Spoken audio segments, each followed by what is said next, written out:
I think it achieved the signaling of a very firm resolve. And we are saying this to our interlocutors in other countries as well, which is that if Pakistan leaves us alone, we're very happy to leave them alone. But if they allow this to happen again, or they actually instigate it and direct it, as this one seemed to have been, they will be hit back. We will hit back very hard. And the fact is that this nuclear bogey being waved around by the Pakistanis makes absolutely no sense, because even what happened in Operation Sindhu stopped a long way short of anything then approaching what would be considered a nuclear threshold. We're not here to blow up the countries or the world or whatever. We're here to just say, do not take our patience for granted. There have been far too many terrorist attacks. We have responded with superhuman restraint, and I'm afraid with Operation Sindhu we've signaled the gloves are off.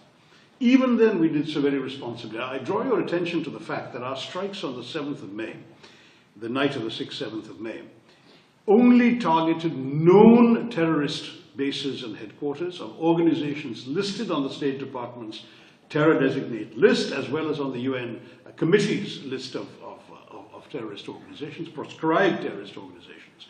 We very carefully did this at 1 o'clock at night, 1:05 to 1:30, to ensure that risk of civilians being around in case anything went astray was minimal, so there would be no collateral damage, and we are confident there was none. There was no collateral damage. In one particular case, we were able to see that we were able to strike the very precise building we aimed at inside a larger campus of one of these terror groups. So we believe we did this extremely correctly, and we signaled to the world and to Pakistan that we were deliberately avoiding any Pakistan government installation, any civilian facility, and even any military facility. So the message was very clear. This is not the opening salvo in what's intended to be a protracted war. This is just retribution against terrorism, and it's going to stop right there. If you stop, we stop. If you start, we reply.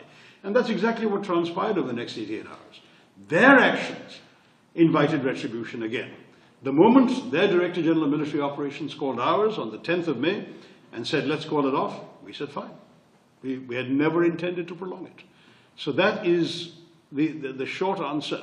As far as as your concerns about Pakistan are concerned, we recognize that the facilities we've destroyed can be rebuilt in 6 to 9 months.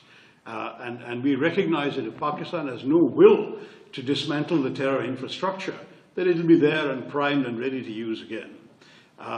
What we're hoping is that Pakistan sees that this didn't do them a whole lot of good, and that it might be, in fact, it did the army the short-term good of being able to tell their people that they're once again the saviors of their nation, which is probably one of the main motives behind this attack in the first place. But the people of Pakistan, with whom we have no quarrel, should understand that India has absolutely no interest in going to war. Our interest is in focusing on our own development and growth. But if you try and come and interrupt that story, we will give you a blow. And that's what Operation Sindoor did. So the signal is just that, resolve, nothing more.